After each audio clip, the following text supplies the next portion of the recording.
আমরা 27 কলমপুর প্রমোদনগর বিধানসভা কেন্দ্রের আপনারা জানেন রাজ্য সরকারের এই সামাজিক ন্যায় পাখি অনুষ্ঠান হিসেবে আমরা প্রায় 1 মাস ব্যাপী আমাদের কর্মসূচি আছে।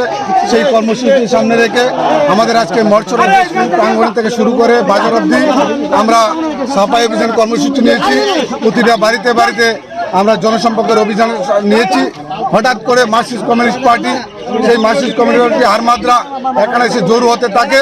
আমরা জানি না যে স্কুলে কি করে পারমিশন পেল সেই স্কুলে জমায়েত শুরু করতে থাকে। আমরা স্কুলে আমরা সাফাই অভিযান করবার সময় যাই আমরা তখন তারা জোর হতে থাকে। আমরা সেইকে সিপিএমের তার বিরুদ্ধে আমরা ধিক্কার প্রকাশ জানিয়েছি। এখানে স্যার তারা আছেন, এসডিপি তারা আছেন, তাদেরকে আমরা বলেছি তাদের কাছে যাতে সরিয়ে দেওয়া হয় এখান থেকে। কারণ আমাদের কর্মসূচি অনেকদিন আগে থেকে কর্মসূচি নেওয়া হয়েছে, সেই কর্মসূচিগুলি আমরা পালন করতে যেতে হবে।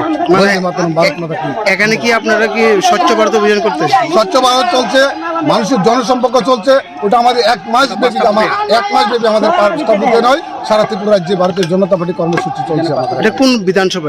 এটা আমাদের 27 কলমপুর বিধানসভার আমাদের মোরচরা 27 কলমপুর বিধানসভা অন্তর্গত।